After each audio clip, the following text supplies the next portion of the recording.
company in Italy, among them one very famous, and she's actually working very hard to preparing the next edition of the Santarcangelo Teatri that is going to start on July 10th. I leave the stage to Sylvia, and thank you again for coming.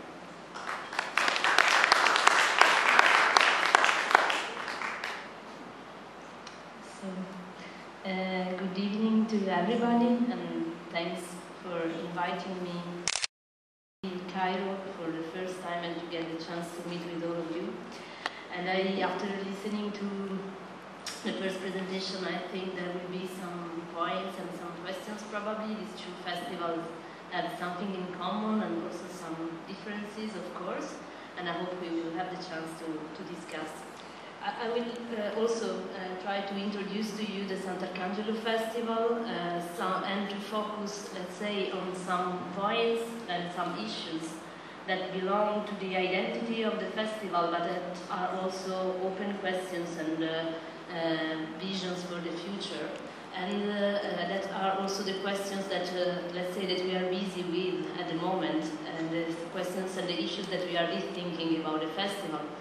And of course it's about thinking together about festivals, what they are and what they can be in different contexts.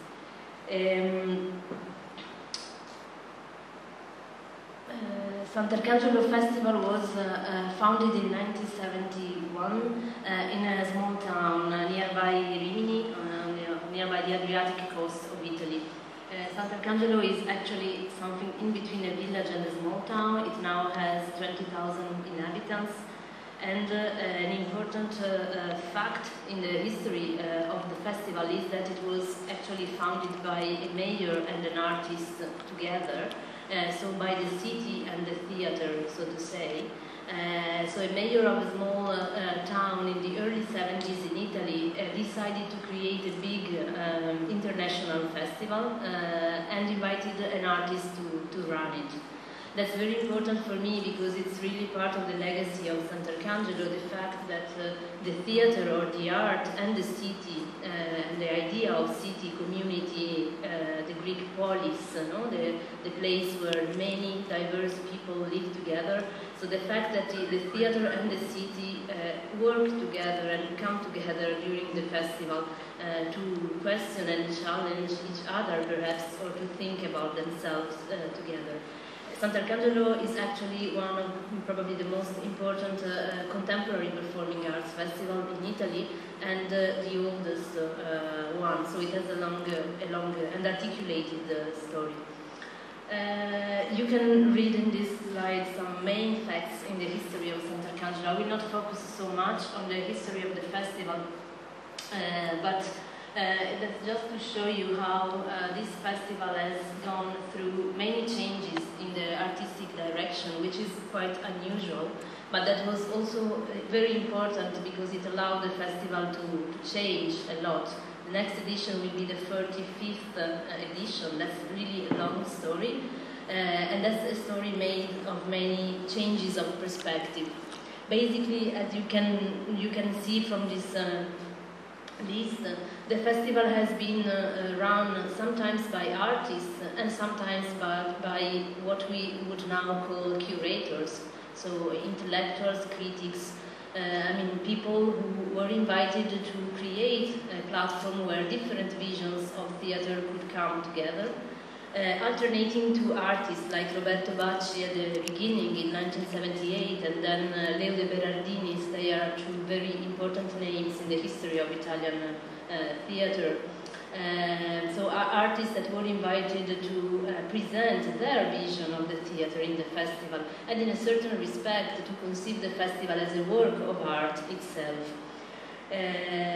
This alternation is quite important, I think, in the story of the festival, and also made the festival grow through radical changes, and sometimes with some cracks or gaps between different editions of that, but also allowed the festival to follow the new movements in contemporary theater, and not just to get stuck to the initial vision of that. The last important 3-year project happened between 2009 and 2011, and when a quite experimental project was run in Santarcangelo, 3 theater companies from the region that are quite well known internationally but still work in the same region as Santarcangelo were invited to direct the festival together, or let's say one after the other, for 3 years. Thanks to the existence of a dramaturgical team that also developed the 3-year project. And after that experience, I was part of the dramaturgical team at that time, and after that experience, I was invited to direct the festival for the next 5 years now. Here are the four points that I would like to focus on today, and I will show you some images or some short videos for each of them, actually. Some of them are, let's say, statements about the festival, what it is or what it could or should be in my understanding of it, and some others are really some open questions. I just mention all of them. So first of all, Santarcangelo is not a showcase of performances, as many festivals all over Italy and Europe often are. And it's conceived since the very beginning as what I call an experience. It's a term that we could discuss long, probably, but I mean that it's something that affects the life of people who take part to the festival, that creates or attempts to create a change in the atmosphere, in the temperature, in the air that we breathe together, and to create an extraordinary event that is always collective, because it's created together by artists and citizens and audience members, and that creates a temporary community and also a temporary feeling of togetherness and togetherness among the strangers, between strangers. And that means that the festival can also create or trigger social transformations, I think. Of course, that's a point we can discuss, but I will try to show you how this happened since the beginning in Santarcangelo and how we try to keep this trait of the festival alive nowadays. The second main point that was already mentioned also about La Strada, and probably it's a big issue for all the international festivals, is how a festival can balance or can work in between being local and being international. So on one hand, what does being international mean for a festival? What kind of world do we stage in a festival, or how do we work internationally? But on the other hand, and also how do we work with the artists, and how do we engage in creation, because that also has to do with the co-production and creation of new works. But on the other hand, how can a festival stay close to a local audience, and what does it mean, and how can a festival invent new ways to also be relevant and coherent for a specific local context? I will make some examples of co-productions and how we are inviting international artists to work in Santarcangelo. Actually, this is the direction that we are trying.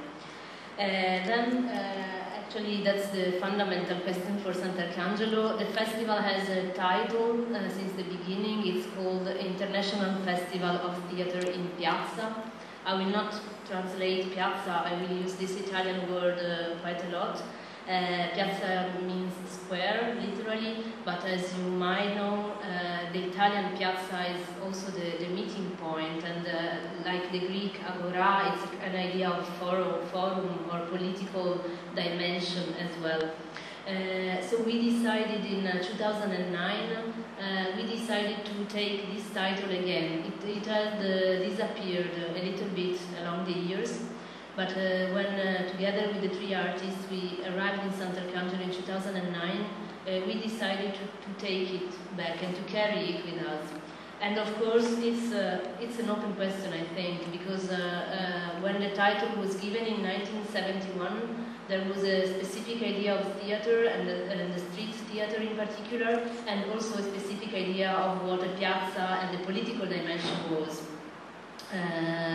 And of course, both the political dimension and the theater have changed enormously in these decades.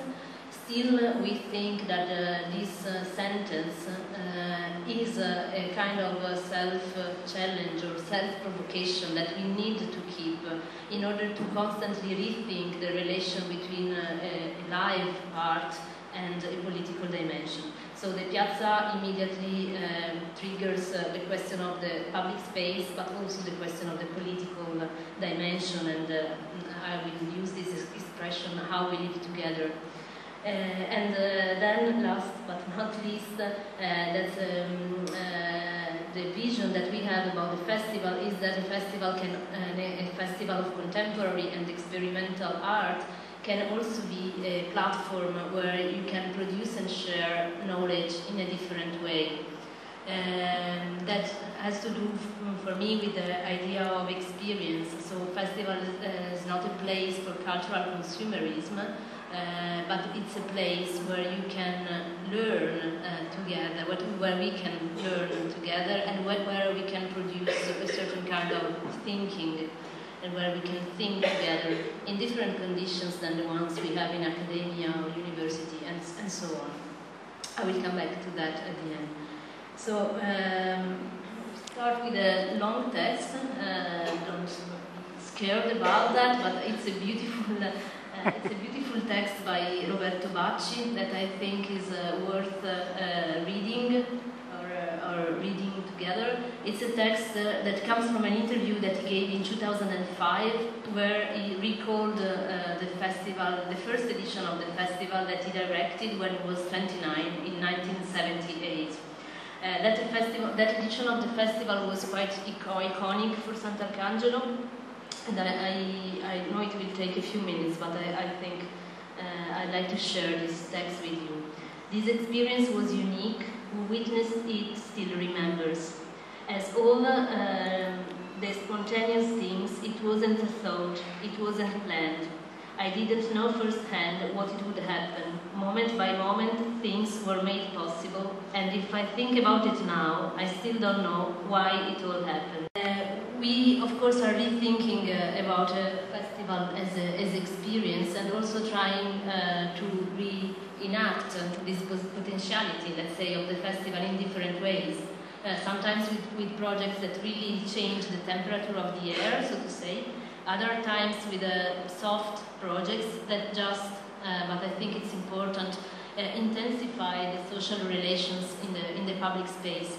As I told you, the festival has the name, the piazza in the title, and what you can see here is actually the main piazza of Santarcangelo, where we present performances every night during the 10 days of the festival.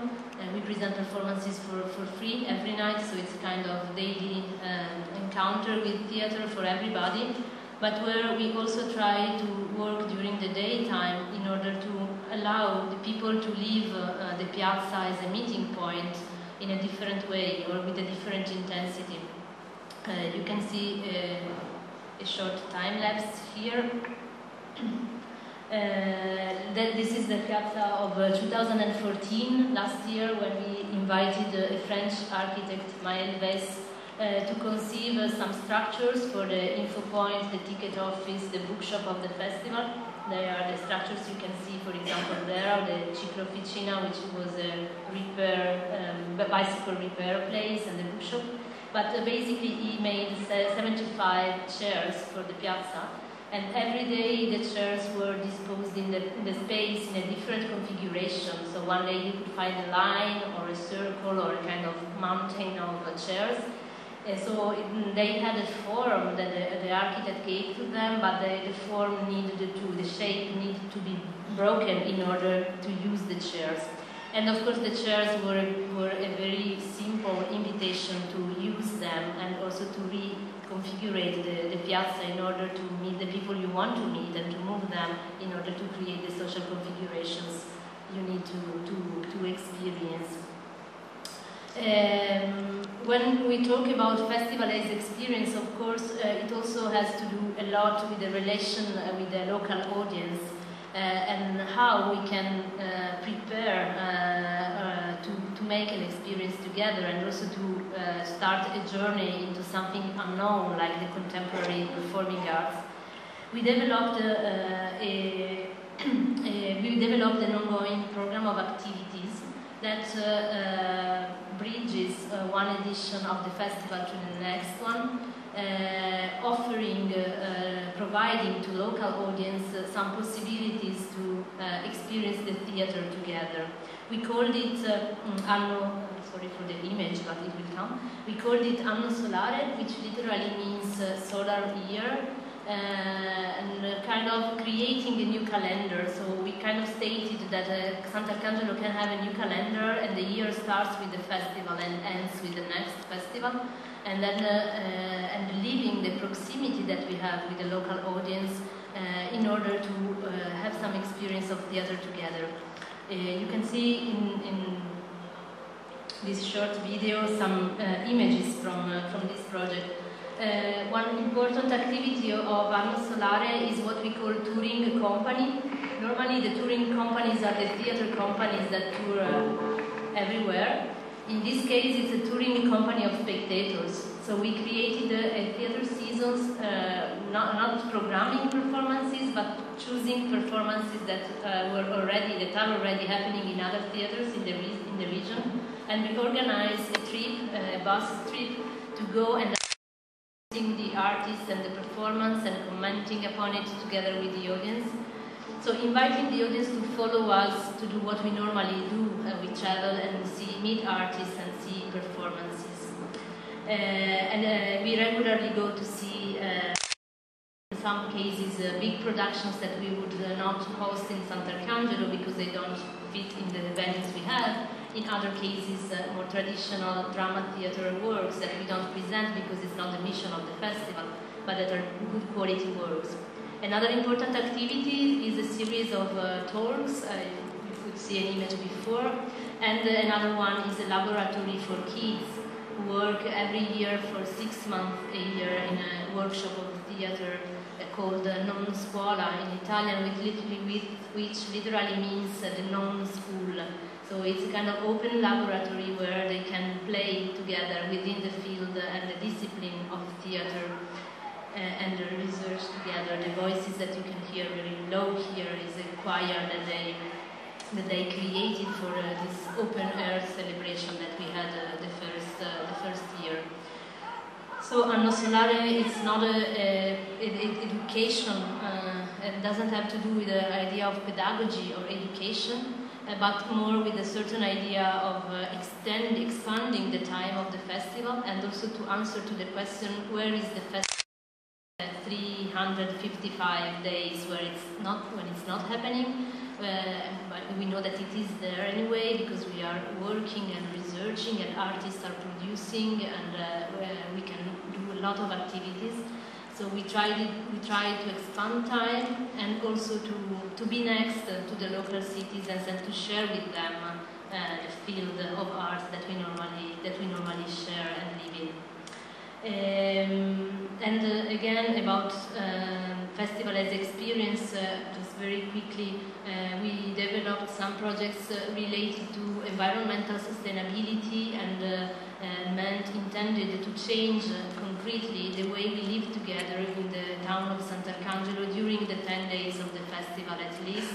One of them was this project with bicycles. So we collected broken bicycles from people who didn't use their bikes anymore. We asked some artists to paint them. We asked some craftsmen from the city to repair them, and we normally use them during the festival for artists and staff members. So we invite all the artists that come to use a bike instead of cars or other ways to move in the city. And we are now trying to work with the municipality in order to create a bike sharing. So we will donate the bikes to the city and are asking them to make them available for everybody during the whole year. Last but not least, there are many gatherings, all kind of gatherings and talks during the festival, and to me this has a lot to do with with the notion of experience, meaning that we don't only program performances, but we also try to create some space and time where we can reflect together upon them, where we can meet the artists, or where we can open other kind of conversation, even larger conversation about art, festival, politics. So it depends on the editions of the festival. Okay. The second main point has to do with the connection between the internationality of the festival and the local dimension, and also the way in which Santarcangelo works with the artists. There will be a lot to say, and there is a lot to think and discuss about, I think. But just in a few points. We see the festival as an exchange and meeting point for international artists, of course also including local Italian artists, and the local context. And at the same time, we see the festival as a context for radical and critical and political art, a context for strong artistic visions and visions that question the contemporary societies. So Santarcangelo is not a festival or we don't really co-produce and present an art that entertains or that pleases the audience, but try to work with artists who have radical visions about contemporary societies and to support, accompany, co-produce them. Also keeping the organization as flexible as possible in order to work with them and to serve the artistic needs. This is another question probably, but it's quite important for me that we keep questioning the institutions, the art organizations that we run, and we try to make sure that the organization serves the artist and not the other way around, which is something that I see happening quite often in big cultural institutions in Europe nowadays. And Santarcangelo, since the beginning, is a festival that engages with emerging, young, unknown artists, and so that also takes the risk to present artists in Italy for the first time or to co-produce new works. Almost half of the program is normally made of projects that I don't know, that don't exist since the moment they come to the premiere during the festival. That's what I mean with taking risks, so that we discover the festival together with the artists and the audience during the festival. But by saying that we try to take a risk artistically, I also mean that we co-produce a lot of works, and we work with artists that we trust, or also working on new research projects and that have unknown results, so to say, at least at the beginning. In particular, and this is the way we are trying to work within this internationality and the relation with the local context, I will show you a couple of works. We are trying to invite artists to work in Santarcangelo and to engage into the local context and to involve the local context in different ways. I will show you a couple of projects. This first one is called Art You Lost. Of course, it plays with Are You Lost? The question, and it works with the idea of getting lost, but also of loss and of memory. It's a project that we developed during 2 years and 2 editions of the festival. I will show you 2 short videos, the first from 2013 and the second from 2014. Just a short introduction. So the project was made by a bunch of Italian artists and Italian theater companies, young artists who decided to work together for the first time in order to make this project, which is a big installation that in Santarcangelo took place in the elementary school on the piazza, so in a place that everybody knows very well, and a very articulated building with a courtyard and classrooms and gymnasium and corridors and so on. On the first year of the project that they called the préparatoire, it was a kind of preparation, so it was an individual installation. The audience members were invited, you can watch the video, were invited to enter alone this space and to go through a parcours made by different steps, stations, where they were asked to leave some traces. For example, to let an object that they had to bring, to carry with themselves, and an object that they were ready to lose forever, but also to write down a memory in the map of the city, so to write down where they happen to experience something that they still remember, or to tell a story to an unknown person on the phone, tell them a story about the moment when you felt lost or when you got lost in your life, and or to whisper an advice to yourself in the future, something like that.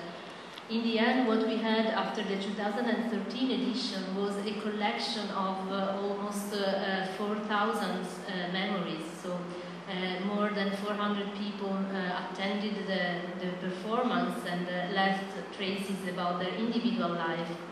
And the artists then worked during 1 year and also came back again to Santarcangelo quite regularly in order to rework these materials into a big installation where 1 year after the préparatoire you could experience this time in small groups or collectively, you could experience this collection of individual and collective memories.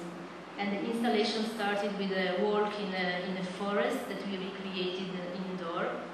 And then, as a visitor, you could go through and you could find installed in this place in this school through a lot of materials, SMS, text, objects in this kind of wool, the selfies, so the portraits that people did, and so on.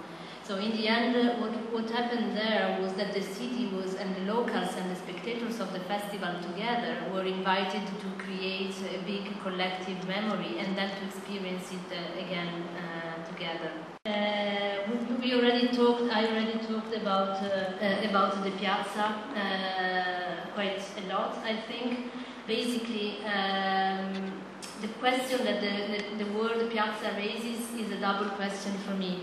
On one hand, the notion of the public space, and also the fact that when we are in a piazza, we all share the same reality, but it's a multi-layered reality at the same time. So people gather in a piazza during a festival for all kinds of reasons. Some of them are spectators that are there in order to attend the performance. Other people are just locals who are hanging out in their piazza during the night. And we try to work on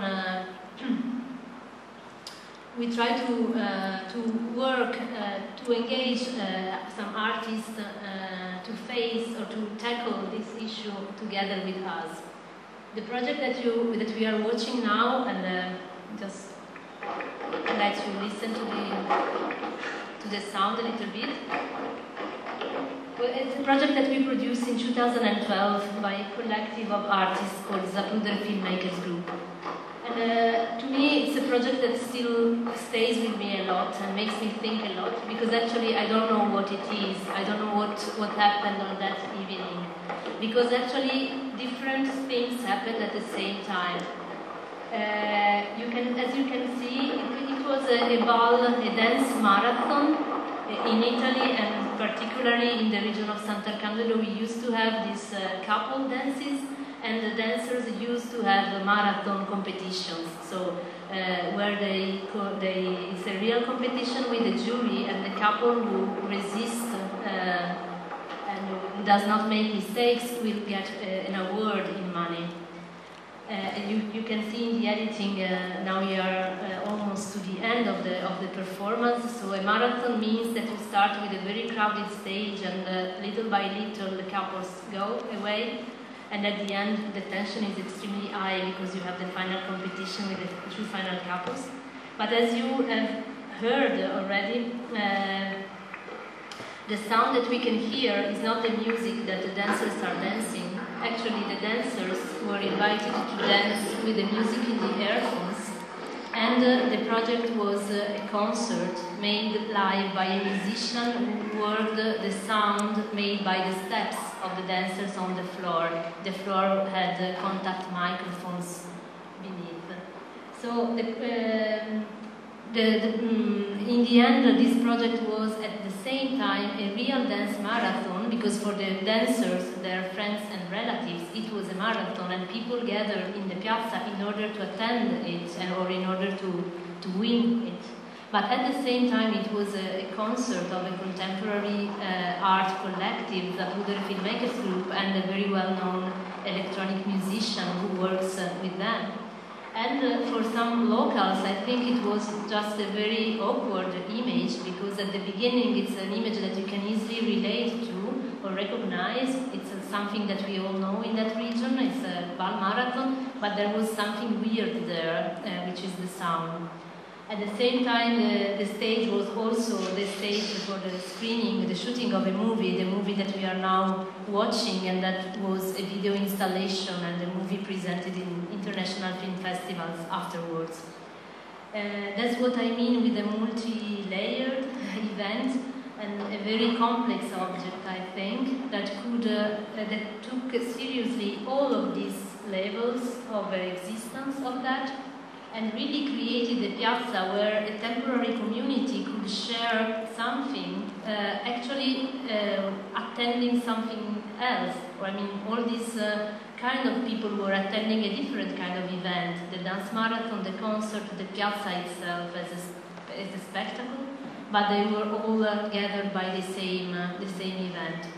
So this project at least raises for me a question about what the public space is, if we mean the public space as the place as the political space as well, so the space where different visions gather, where conflict is also possible, and where diversity exists. The second possible way of intending the word piazza is actually the political dimension, meaning the way we live together. And we regularly try to work with artists and present projects that deal with that in terms of content, so to say. That's just an image from a project that will be presented in Santarcangelo next July. It's the Italian version of a performance, a lecture performance, that has toured already quite a lot in Europe by a Swiss-Belgian artist, Christoph Meyerens. The title, you can read it in the picture, is Some Use for Your Broken Clay Pots. And Christoph here, he presents and discusses with the audience a possible new constitution, a new system of vote and a new system of government that he wrote down. So he now prepared the Italian version by also working with an expert in law, and he immediately starts proposing something else and discussing with the audience. What's very beautiful in this work is that since the beginning, what Christoph Meyerens proposes generates some very strong reactions in the audience, like, okay, no, you cannot go there, you cannot change this. This is how we live together. This is how we decided to vote. This is how we decided to govern or to be governed. But in the end, what he does is really to question and to challenge the notion of democracy, and to make us think a lot about that, what we are able to accept or not, and how democratic or not our actual system of government or our actual constitution is. So it's also an act of political imagination that he invites us to do in a very playful and intelligent way as well. We come to the very last slides, and I thank you for your patience. The very last point that is still very important for me personally also. So I see the festival as a place and a privileged context where you can produce and share knowledge together in a different way.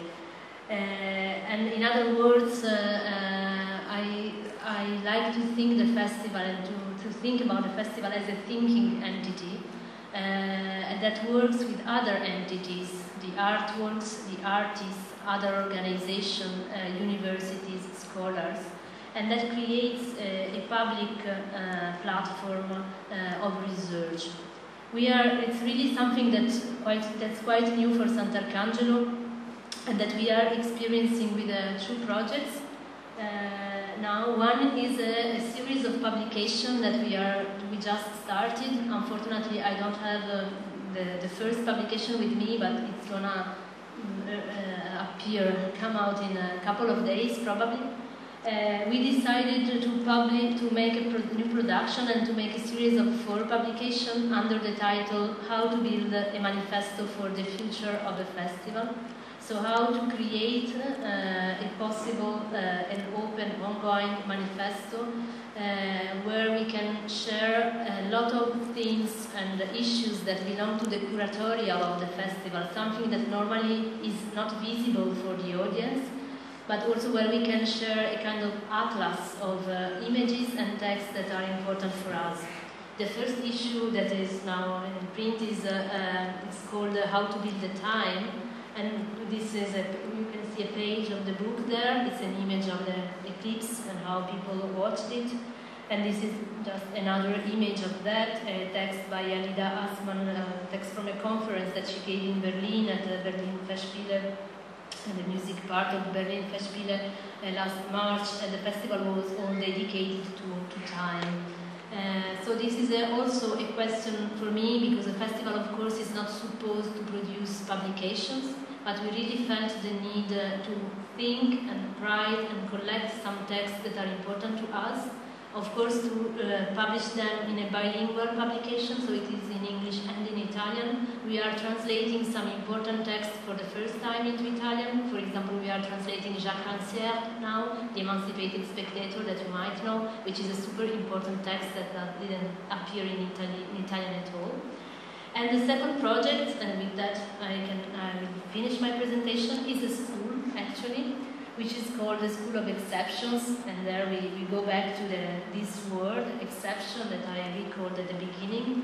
We are launching the open call for 12 students from all disciplines and all around the world to apply to participate to this school that will gather this group of people during the whole duration of the festival, and actually a bit longer, because the school will last for 2 more days after the festival, and the school participants will be in charge of the last publication of our series that will be called "How to Build the Future." So our final gesture is to give the publication as a possible tool to someone else and to ask them to write about the future. We call the School of Exceptions. There is a reason, of course. One reason has to do with the thematic of the next edition of the festival. We don't have a title, we don't have a specific theme, but the festival is conceived around a couple of questions, and one of them is what is art allowed to do, and in which respect artworks and festivals as well can, in some respects at least, do or say anything, because it's just art. Because art is an exception and something that has a beginning and an end, and that in the end does not affect the norm, or exception only confirms the norm. So we would like to question this. The work by Christophe Meillerans is a good example, but also, of course, the example of Mutois and Mutonia can be a good example for that. At the same time, we want the school not to be a complete exception in the festival. In a way it is, because it's a group of people that will be busy with their own trajectory during the festival, but at the same time will have a certain degree of porosity, because the school will also host all the public talks of the festival, and will be the place or the platform where artists and other guests will be invited to discuss during those days. So I will end with this proposal of the school, and also with this question about art and festivals. How can we be exceptions that also affect the norm, that also trigger or help and nourish a possible change? How can we be places and contexts for a certain potentiality of transformation, which is, I think, what art and art organization might or should be in contemporary societies. But this, of course, is my very personal vision of them and of Santarcangelo Festival in particular. The next edition of the festival will take place in July from 10 to 19, and of course you are more than welcome to join us, but most of all to stay for a discussion now with Werner as well. And thank you very much for your time and your attention in listening